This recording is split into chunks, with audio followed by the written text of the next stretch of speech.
sahig na lang kuya.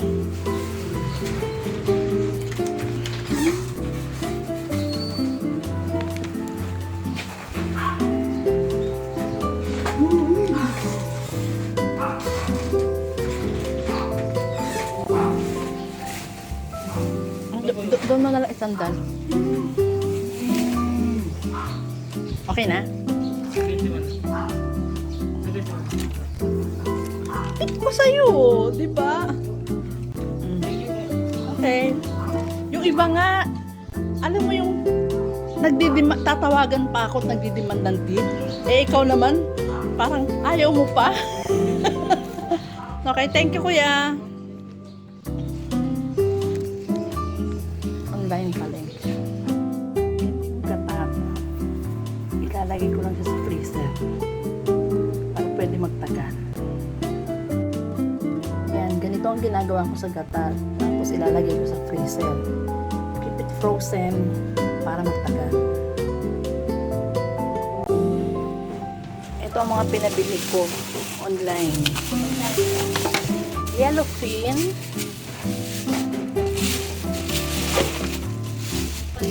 Galunggong. May yellow pa yan ha. Diba? Ang galing. Para nga naman hindi mabulok. So mamaya ko iayusin itong karne. Unahin ko yung isda. Ito ang ginagawa ko sa galunggong.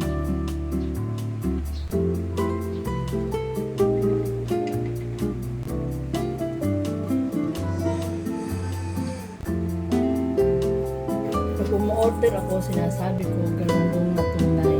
Hindi na na-itsura. May galunggong kasing fake. Ayan. Asin, tapos paminta. Tapos yung sunod na layer. Kabila naman. Ganon. Kabilaan.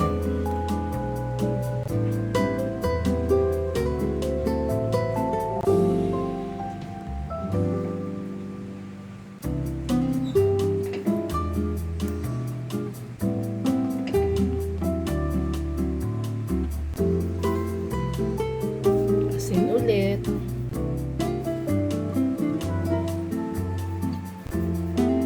At paminta. So yung mag-alala, sa dami ng asin nilalagay ko, hindi yan magiging maalat. Tama lang yan. Third layer.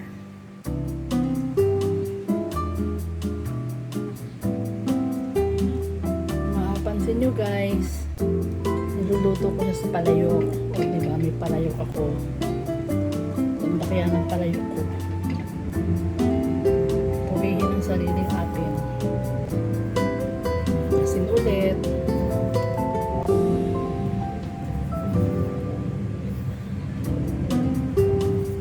Then, paminta ulit.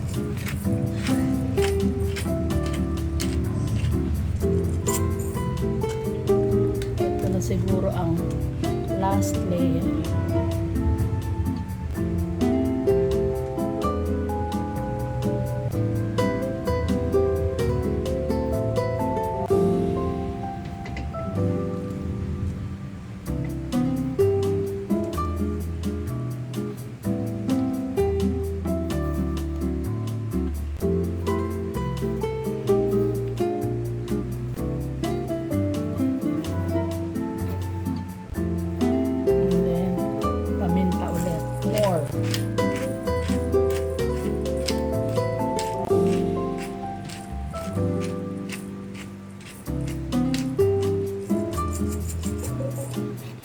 Tapos, lalagyan natin ito para pwede siyang magtagal.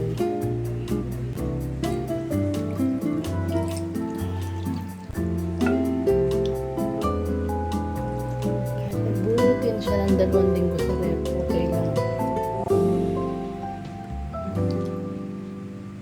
Tapos, iluluto natin siya ng sa madahang apoy. Sa mahinang apoy. Siguro mga 2 to 3 hours para pati ang kanyang tinik ay lumambot.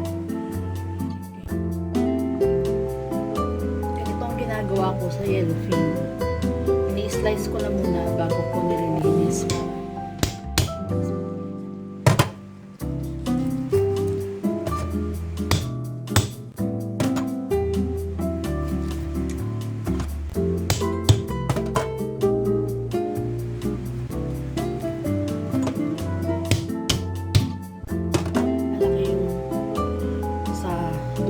Para prito. Ganito naman ang gagawin natin sa yellowfin. Ganun din, pareho din lang ng sa galunggong. Lagay natin ganyan. Tapos asin.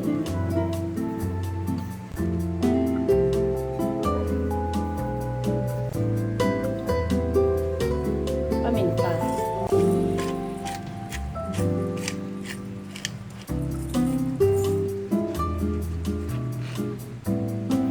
Ang ginagawa ko, pinapakulo ko muna bago ko ilagay ang second layer para hindi magdikit-dikit. Pwede na rin ito. Ang aking taga-grind ng paminta, hinatching na.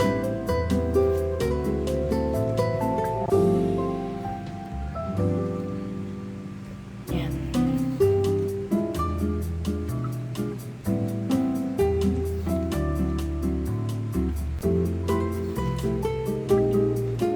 Paminta more.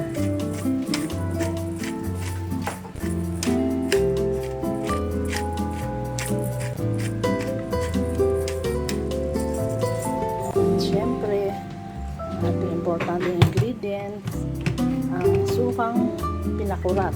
Hindi ko mabuksan.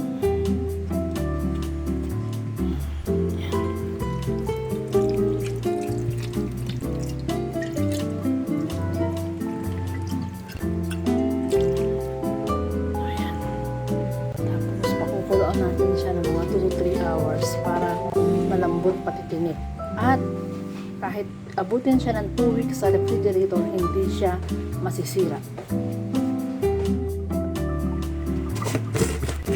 Guys, ganito ang ginagawa ko sa bitukan ng isda. Nilalagyan ko ng maraming asin para hindi siya mabubulok agad-agad sa basurahan.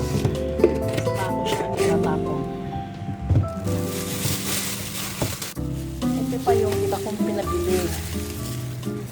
Pork picho para isisigang ko. 2 kilong lomo.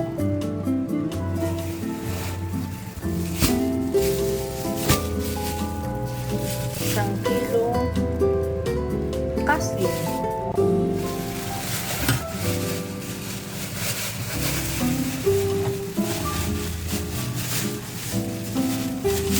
At 2 kilong liempo na buo ako na mag-i-slice para sa lechong kawali.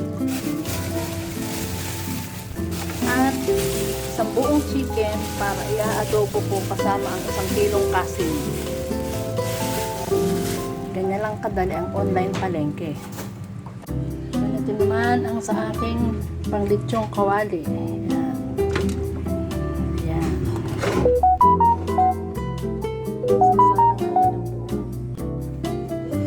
Nalagyan ng maraming asin para lumasa hanggang loob.